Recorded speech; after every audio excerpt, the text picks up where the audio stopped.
মাঝে মধ্যে যখন একটু অন্য কাজের দিকে ব্যস্ত হয়ে পড়ি না, তখন আমার গোপাল সোনার কাছে আসাটা আমার একটু কম হয়ে যায়। তো নমস্কার, কেমন আছেন সবাই? গোপাল সোনা ব্লগে আপনাদের স্বাগত জানাই। হরে কৃষ্ণ, জয় শ্রী রাধেশ্যাম, জয় গোপাল। তো আজকে তো বাবান সোনাকে ওর বাবাই সকালবেলায় তুলে দিয়েছে, আর ঘুম থেকে উঠেই দেখি না কি বৃষ্টি। তারপরে তো স্নান করতে চলে গেলাম, স্নান করে এসে কিছু ফুল তুলে এনে তারপরে বাবান সোনাকে পুজো করলাম। তো ভেবেছিলাম যে আজকে কিছু জামা কাপড় কাচবো, তো আকাশের যে অবস্থা তাতে করে আর মনে হলো না যে জামা কাপড়গুলো কাচতে যাই। তাই বাবানের কাছে আবার একটু টাইমটা দিয়ে দিলাম সকাল সকাল। তারপর তো দেখুন কি বৃষ্টি হচ্ছে বাইরে, আর ঝিরঝির করেই এখন আবার হচ্ছে, সকালবেলাটা একটু বেশিই হচ্ছিল। আর আকাশটা ভীষণ মেঘে ভরে আছে। তারপর তো সোনা বাবানকে পুজো করলাম, করে এই যে দেখুন জুসি এখানে বসে আছে। আর পুজো করা হয়ে গেছে, প্রসাদটা জুসি নেয়, নিয়ে এসে এখানে বসে আছে। আজকের ওয়েদারটাও কিন্তু অনেকটাই নরম, তবুও জুসির গরম লাগে। সেই কারণে আমি ওপরে পাখাটাও চালিয়ে রাখি যাতে জুসির কষ্টটা না হয়। তো দেখুন এই যে ফ্যানটা কিন্তু সব সময় জুসির জন্য চলে এই বারান্দাতে।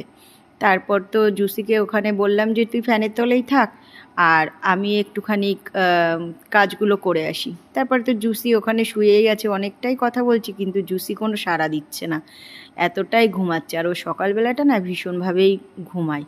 তারপর তো দেখুন একটা জিনিস দেখাবো আপনাদের, চলুন, যেটা আমার প্রতিদিন দেখার, একবার এক ঝলক না দেখলেই আমার মনটাতে শান্তি হয় না। তো কালকে যে জামা কাপড়গুলো কেচেছিলাম সেগুলো তো শুকায়নি, এর ওপরেই নাড়া রয়েছে। আর আস্তে আস্তে সিঁড়িতে উঠলাম। আমার না সিঁড়িতে উঠতে ভীষণই কষ্ট হয়, আর পড়ে গিয়ে হাঁটুতে এতটাই ব্যথা পেয়েছি যে উঠতে গেলেও আমি ঝিমিয়ে যাচ্ছি।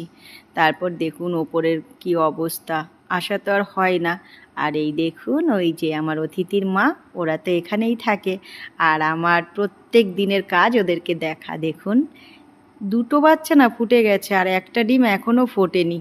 তো প্রতিদিন একবার করে না দেখলে আমারও ঠিক শান্তি হয় না। আর আমি যে মুখ বাড়িয়ে দেখবো, আমি না সেটাও দেখতে পারি না। এমনভাবে বাসাটা করেছে যে মোবাইলটা দিয়ে হাত দিয়ে লম্বা করে যদি একটু নিয়ে দেখি, ওই মোবাইলের মধ্যে দিয়েই আমি দেখতে পাই, তাছাড়া নিজে চোখে আর দেখতে পাই না।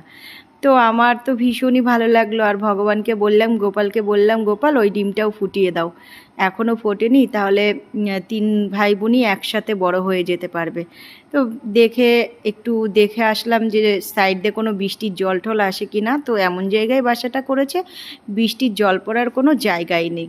এদিক দিয়ে আমার ভীষণই শান্তি আছে যে গাছের মধ্যে তো নেই, আমি সেই কারণে কোনো কথা না বলেই পাখির বাচ্চাগুলোকে দেখে আমি আবার সাইডে যা যা ছিল সেইগুলো একটুখানি সরিয়ে